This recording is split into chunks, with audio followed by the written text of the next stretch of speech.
the Ideas Fund. Some of you have come to us from round one, some of you are completely new.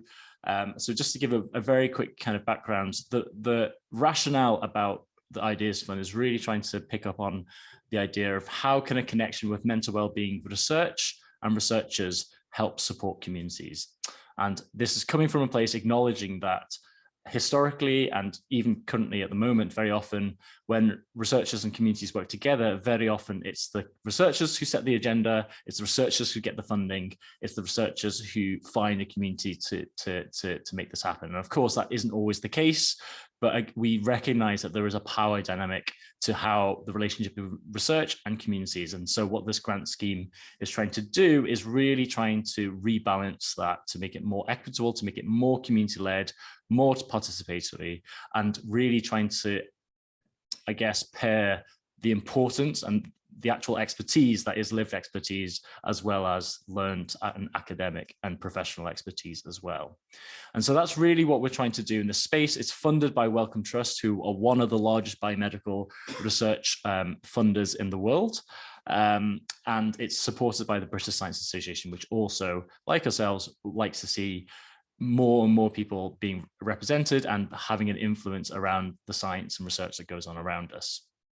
And so we're interested in this from lots of different angles. One is because we believe that if communities and researchers work together in this way, in a way that's equally enriching, that isn't tokenistic, that isn't extractive, it isn't one-sided, that actually this can obviously support better well-being within a community in terms of the impact, but also can lead to better quality research, better quality programs, and actually can also support wider skill and capacity building in communities. And again, acknowledging that project-based funding has its limitations. And so, you know, it's a relational fund, and we're really trying to make sure that these projects actually work together and learn together as a community of practice.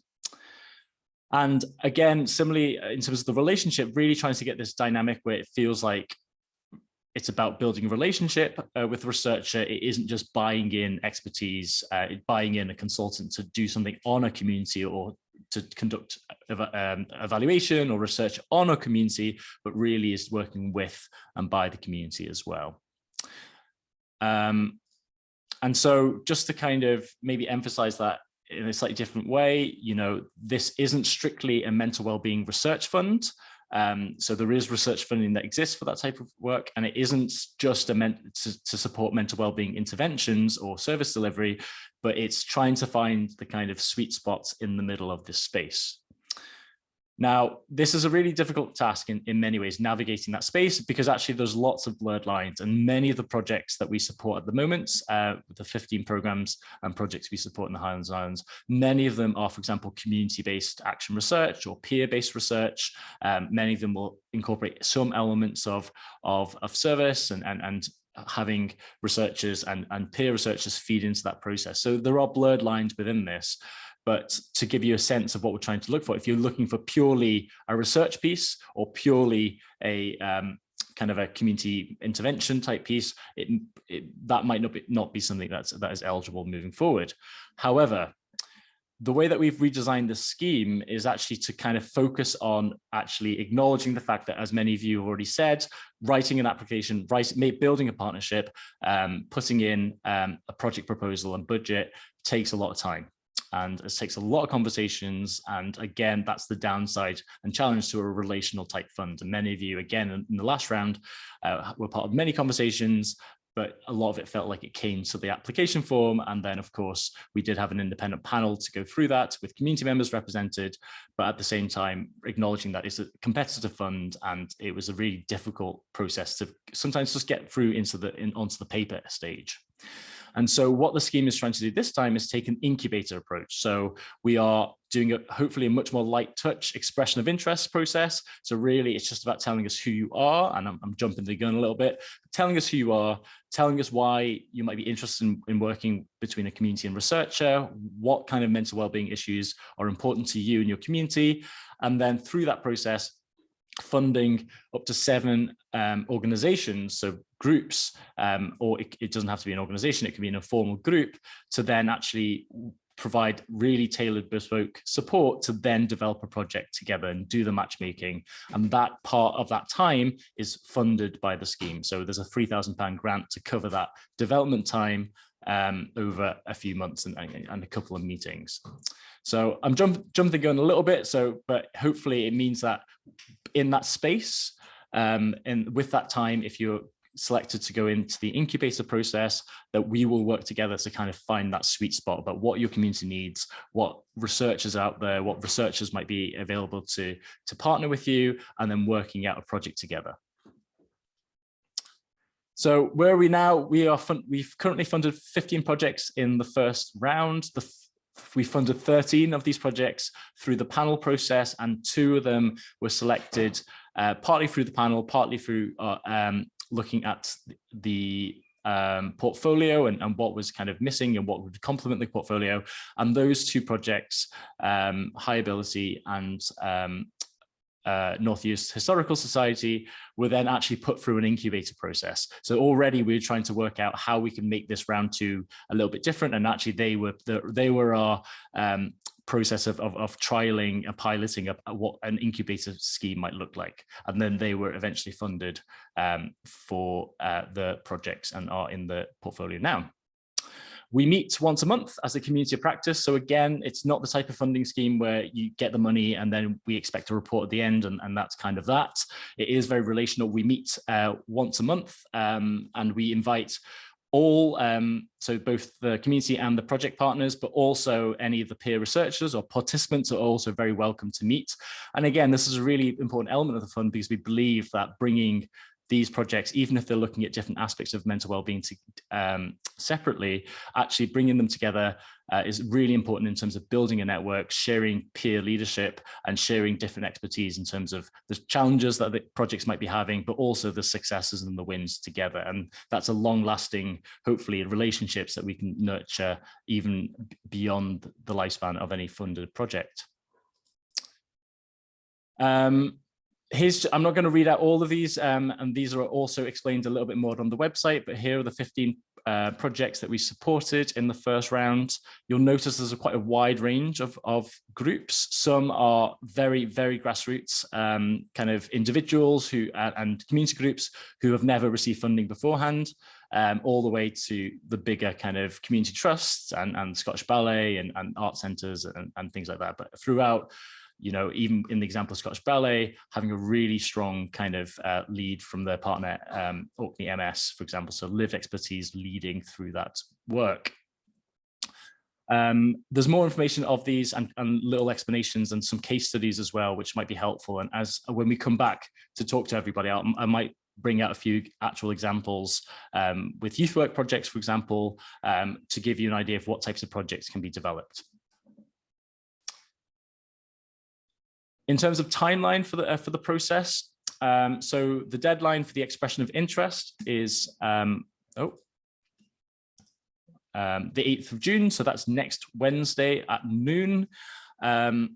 I'll go through a few of the questions, but you'll hopefully see that it's nowhere near as arduous a process. And to make very, very clear, you do not need to have a partnership already in mind. So you can apply and do an expression of interest just as a community group. You can also express interest if you're a researcher. And I should also highlight that independent researchers are very much included within that. And we have lots of partnerships that we support now, including independent researchers who aren't affiliated with an institution. Or if you do already have a partnership in mind, and I know some of you on this call may do, you can also still submit an expression of interest as a partnership already.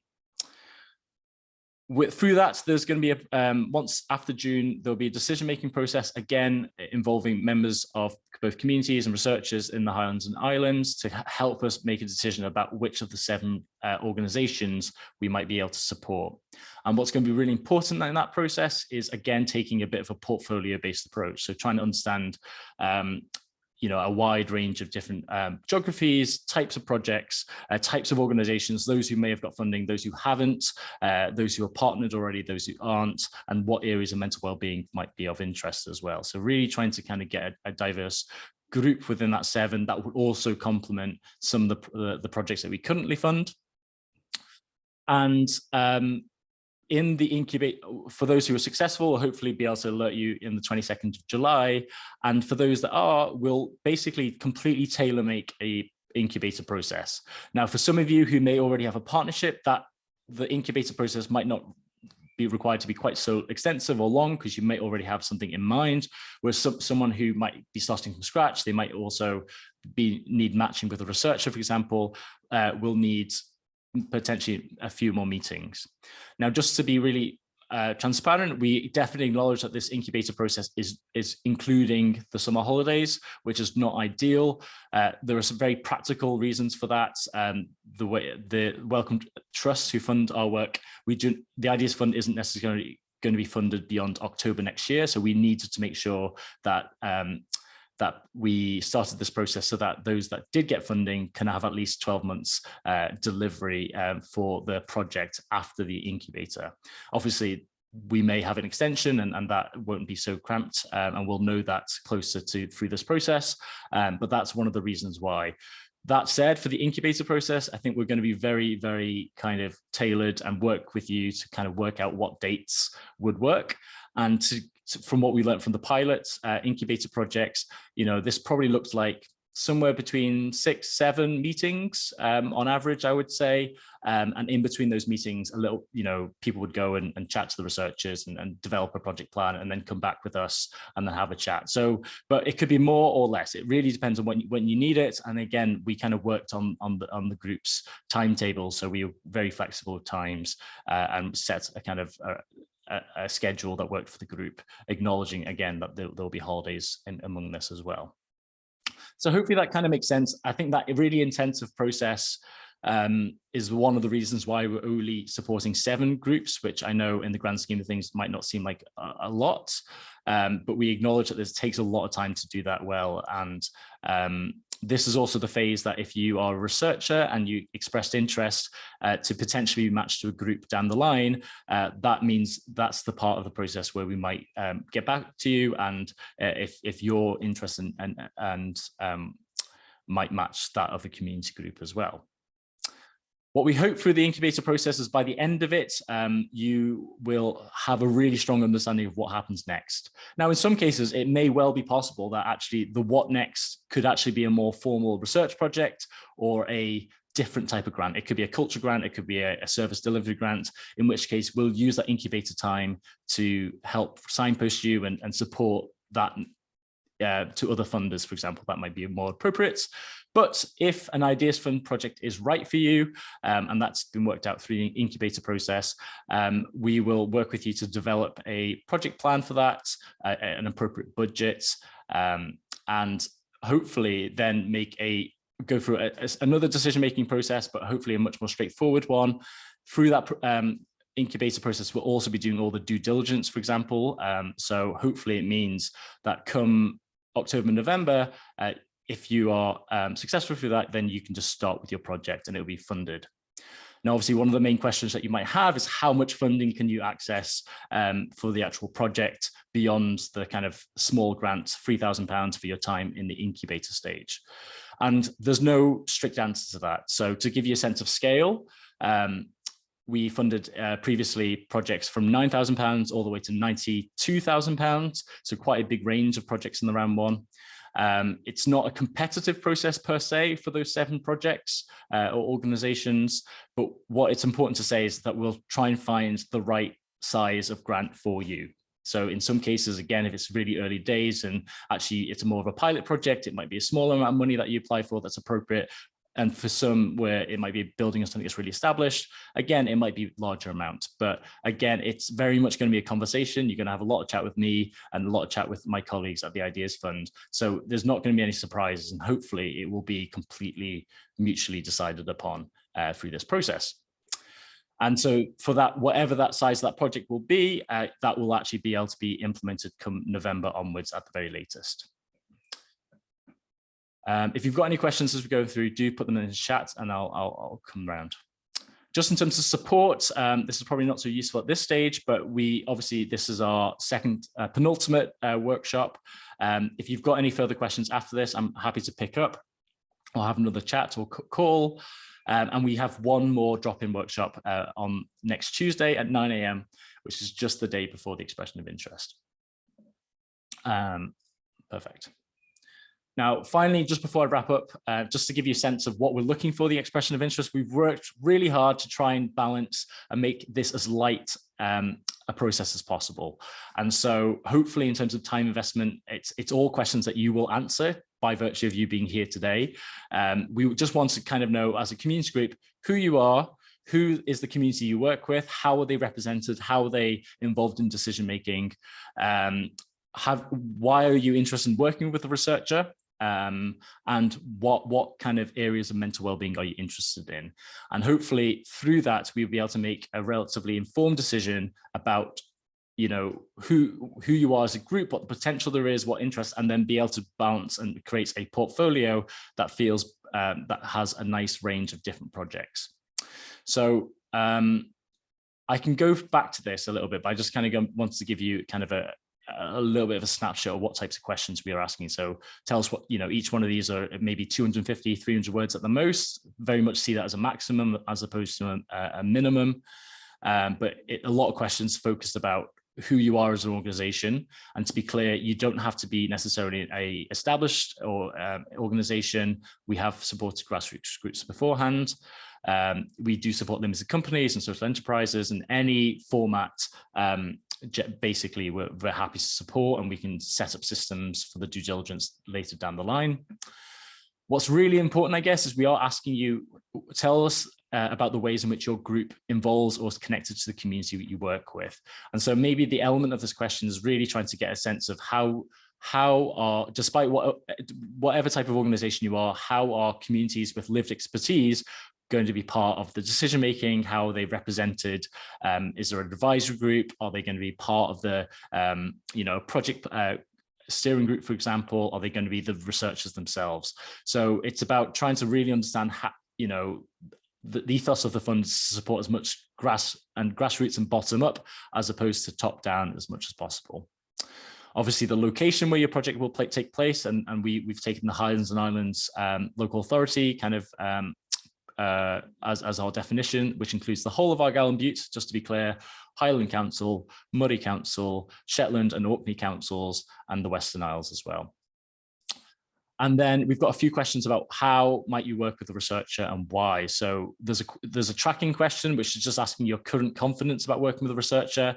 That's just to be as honest, that's not going to necessarily make a part of any of the decision making. It's just for us to get a gauge, because again, within the portfolio, we want to be working with groups who are not so confident versus those who are more confident, for example, and probably trying to strike a good mix.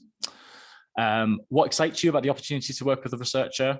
What are you hoping to learn from the partnership? How might this influence your work? And if you do have any specific ideas for a project or themes around mental well-being that you might be interested in, you've got a question to answer that. And if there's any more information you want to share with us, I think you've got 200 words at the very end as well. For those who have an existing or proposed partnership already, it's very similar questions, but it's just asking for both contact details from the communities and for the researchers as well. And then just very similar questions, but a bit more about, well, if you've got a partnership, you've got a plan already, tell us a little bit more about what those ideas are. And even in this situation where you've got an existing partnership, we mostly anticipate that there'll still be some sort of incubator process just to help refine, develop a full scale project plan together. So even if you've got some plans, there's still going to be some support, and you'll still be put into that kind of £3,000 small grant towards your time before putting in a full project proposal. And for researchers, it's more similar to the community groups, but obviously just reversed in terms of why you're interested in working with the community group, what types of themes and topics might be interested in exploring. So just to finish this bit off, I guess, all the guidance and key information, was another webinar is on the Ideas from website, including a copy of the expression of interest form, which you can just download as a Word document. The deadline is Wednesday, the 8th of June. And of course, if you've got any questions, you've got my email. Please do get in touch.